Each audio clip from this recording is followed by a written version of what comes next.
Today I am going to explain the experiment Hooke's law from physics 1. So this is one of the experiment in physics 1. And what is our objective? Today we have two objectives. So before we go to the objective, what Hooke's law exactly says? Hooke is the name of the scientist. He says the stress has the direct relation with the strain.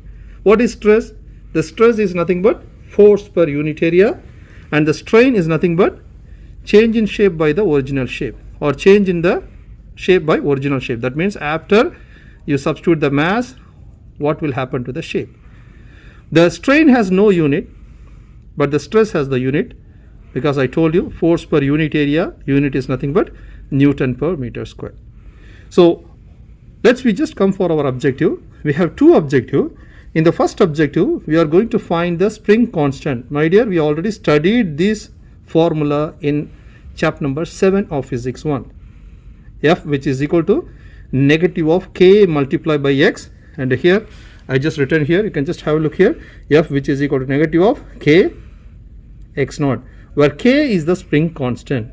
So we are going to find what should be the value of this k. That is nothing but our first objective. The second objective, we are going to verify the conservation of mechanical energy for the spring mass system. So we have two tables in this experiment. By using the first table, we are going to find the spring constant.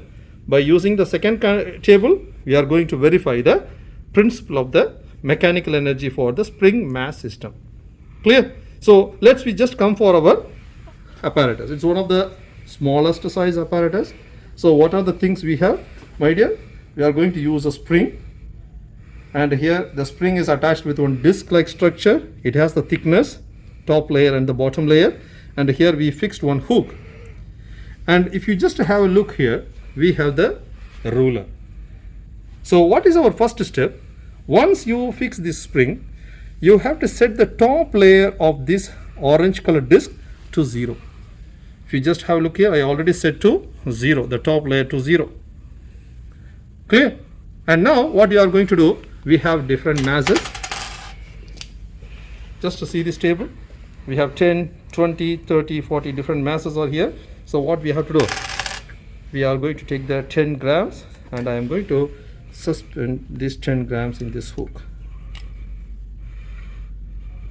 Clear? Once you substitute the mass, what will happen?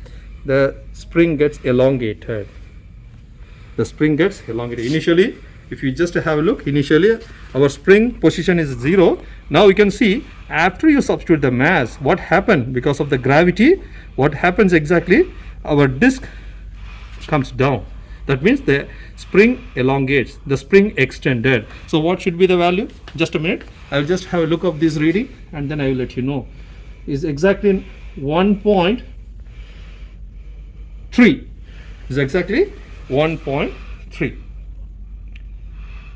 Clear? So 10 grams we substitute. Our answer is 1.3. Now what is your second mass? 20 grams. So I am going to remove this. I am going to substitute 20 grams. Now what happened? Now the mass is more, so the elongation is also more. Now we can just have a look here. Previously for 10 grams, my spring elongates up to 1.3. Now what happens? It's exactly 2. Just a minute, I'll just have a look here. It's exactly 2.5. So the answer for 20 grams is 2.5. So I'm going to write for 20 grams 2.5. Likewise, you have to take these 20 grams, substitute 30. So already 20 grams is there. I'm going to substitute one more 10 grams. Now it becomes 30. Now you can just have a look here. Now the spring elongates more, and what should be the extension value? My extension value is exactly 3.8. So I am going to write 3.8. Likewise, what you have to do, you have to substitute the concerned mass, and you have to find the extension value. How much the spring extended, you have to find that. It's one of the easiest experiment. So substitute the mass in the hook, find its extension value. Clear? So for this experiment, likewise, you have to substitute 40 grams, you have to find this value. 50 grams, you have to find this value. 60, 70, you have to find the value from the ruler which is fixed here. It's a normal ruler, what we are using in our day-to-day life. It's a decimal value. After the decimal, only 1, 0.1, 0.2, 0.3. Likewise, the ruler is the same type of ruler is fixed here. You have to use this ruler for taking the reading for the first table. Clear? Understand, my dear? So now we are going to find the value of k. So for finding the value of k, we are going to use the first table. It's one of the easiest experiment, my dear, and it's one of the important experiment. So where we are going to get this equation will be given in your paper. From where we got this equation, I'm going to use the Hooke's law. I'm going to use the force due to the gravity, the gravitation force and the spring force. So which is F which is equal to minus k multiplied by x naught. Here F which is equal to mg. My left hand side of the equations are exactly same. So I'm going to take my value. I'm going to take the magnitude of this value with this force due to gravity. The magnitude of this value is exactly k multiplied by x naught, which is equal to mg. And in your exam paper, the equation is given in terms of x naught. Therefore, x naught which is equal to m multiplied by g over k. You can just have a look here. This equations exactly look same like this.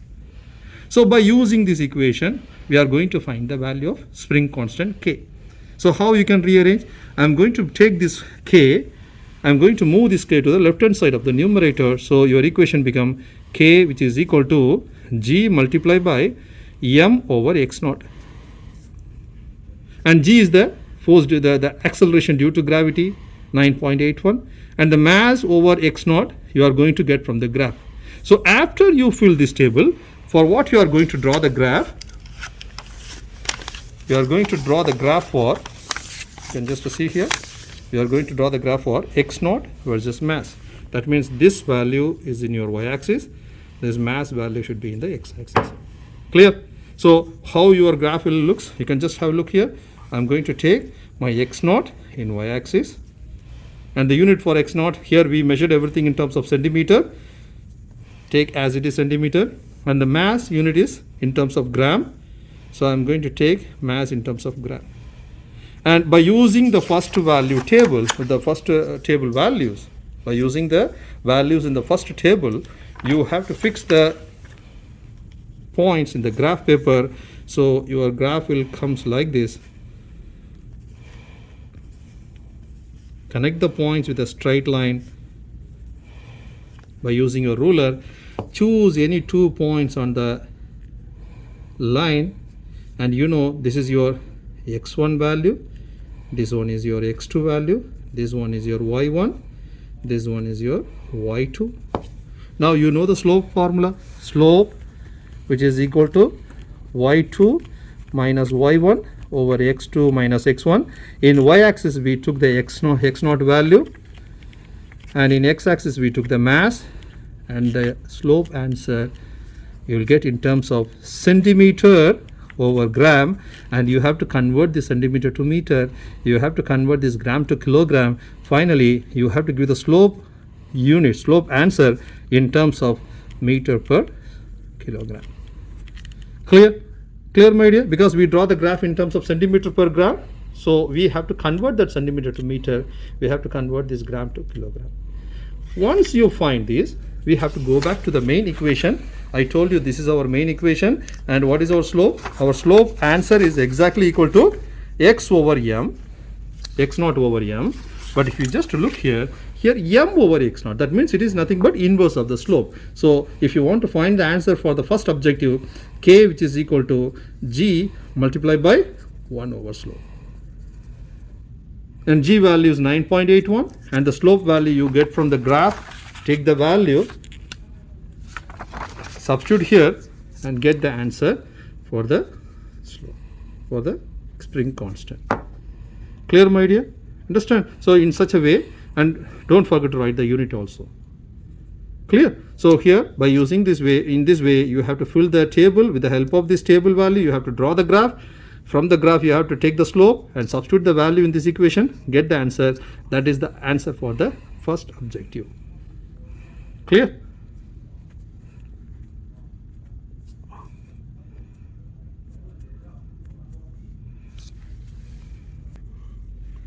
Now we come for the second table. What is our second table? We are going to verify the principle of the conservation of mechanical energy for the spring mass system. So we are using the spring as well as the mass. We are using the spring as well as the mass. So we are going to verify the conservation of mechanical energy for the spring mass system. So what should be the rule here? Before we go for the table, we can just have a look here. We are going to verify the rule. Gravitational potential energy, which is exactly equal to the spring potential energy. So what should be the formula for the potential energy, gravitational potential energy? mg multiplied by h, and here work is done on the spring. We already studied this formula, half k x2 square minus x1 square, and here h is nothing but mg, my h is nothing but final position minus initial position, that means y2 minus y1, which is equal to, or y2 or x2, you can just take anything, no issue. Better I can do one thing, because the information is given in terms of x, I can write mg x2 minus x1, which is equal to half k x2 square minus x1 square. So now we are going to verify this rule. My left hand side of this equation tells you about the gravitational potential energy. My right hand side of the equation tells you about my spring potential energy. We already studied these two formulae in chapter number 7. Now you can just have a look here. It's one of the easiest table. There will be no graph for this table. Only thing, we are going to find the value of x1 and x2. But for this mass, so mass, better what I am going to do, I am going to take the mass from the first table. What is our mass, my dear? 10, 20, 30, 40, 50. So I am going to take this here, 10 grams. If you converted the grams to kilogram, 10 multiplied by 10 to the power of minus 3, 20 multiplied by 10 to the power of minus 3, 30 multiplied by 10 to the power of minus 3, 40 multiplied by 10 to the power of minus 3, 50 multiplied by 10 to the power of minus 3, because I took the mass value from the first table, only the mass. Now for these masses, I am going to find x1 position and x2 position of the mass. So what I am going to do, I am going to take this 10 grams, this is our 10 grams. I already set the top layer of this disc to 0. If you just have a look of this ruler, it's exactly the topmost layer is exactly to 0. You have to fix. Now I have to substitute this mass in this hook. Now what happened, my dear? My springs get elongated. Now what you have to do, if you just have a look of this, my reading is exactly closer to 1.3. Am I right? So you have to raise this spring to 1 centimeter. Now the reading is 1.3. If you raise this spring by 1 centimeter, what should be the value? 0.3. So one of the easiest thing, you have to raise the mass to 1 centimeter by using your hand. Clear? So after you substitute 10 gram, the spring elongates. By that, the disc exactly pointing 1.3 centimeter. Now you have to raise this spring to 1 centimeter. Already I have 1.3 centimeter. If you raise 1 centimeter, what should be the value? It is 0.3. So that is nothing but my x1 value. Come and just have a look here. After you raise 1 centimeter, when I said 10 grams, how much value you got? 1.3 I got. Am I right? If you raise the spring by 1 centimeter, what should be the answer, my dear? You will get only 0.3 in the scale. Am I right? So that is nothing but my x1 position. Clear? Now you can just have a look here. Once you rise by 1 centimeter, we got 0.3. If you leave, what will happen? The spring will go to 2.3 and then come back to 1.3. So you rise 1 centimeter means in the bottom also it will go 1 centimeter and it will come back to the original position. Clear? So if you just have a look here, 1.3 initially we have. When you rise this spring by 1 centimeter above, I got 0.3. This is nothing but my x1. When you leave your hand, what will happen? The spring will goes to the downward position, downward direction, and it will go to the maximum of 2.3, and again it will be come back to 1.3. So what should be the maximum displacement the spring does? That is nothing but our x2 value. Clear? Clear, my dear? The only one thing, you have to rise 1 centimeter. If you rise 1 centimeter, the top means bottom also it will go to the 1.3 1 centimeter bottom, and then it will come back to the normal level. Clear? Now you can just have a look here. By using this value, you are going to find the gravitational potential energy, mass, this value, G value 9.81, X2 2.3, X1 0.3. By using this, you can get this answer. Likewise, you have to find the spring potential energy. Here 0.5 is nothing but half value. Half is nothing but 0.5.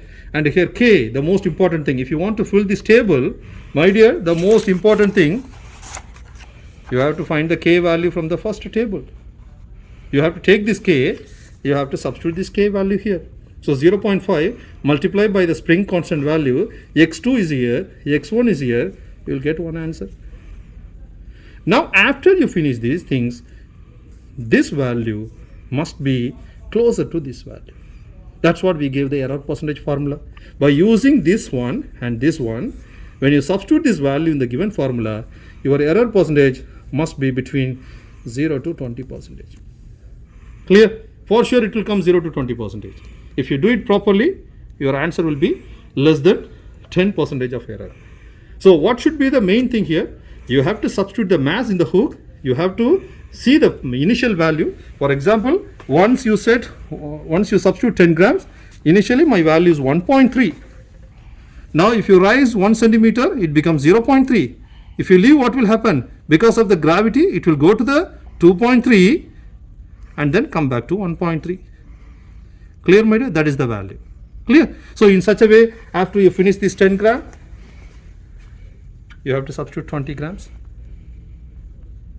You have to find X1 value, X2 value. In such a way, you have to find this X1, X2 for the rest of these masses, and the rest of the things are your calculation. The most important thing, we are verifying the principle. So all this column must be between 0 to 20%. Clear? Clear? So that means the second table is only to verify the conservation of the mechanical energy for the spring mass system. There will be no graph for the second table. It's just to only verify the principle. Understand? So our first conclusion, the spring constant was found to be what answer you got from here. You have to take this value, you have to write the value here.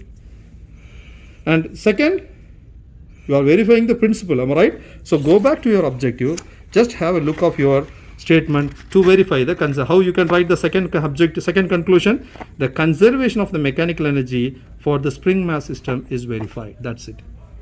Clear? Because why it's verified? With the help of the second table. Once your error percentage is between 0 to 20%, you are verifying the principle of the conservation of mechanical energy for the spring mass system. That means my gravitational potential energy is exactly equal to the spring potential energy. Clear, my dear? So this is the explanation for the experiment Hooke's law. Understand? Thank you.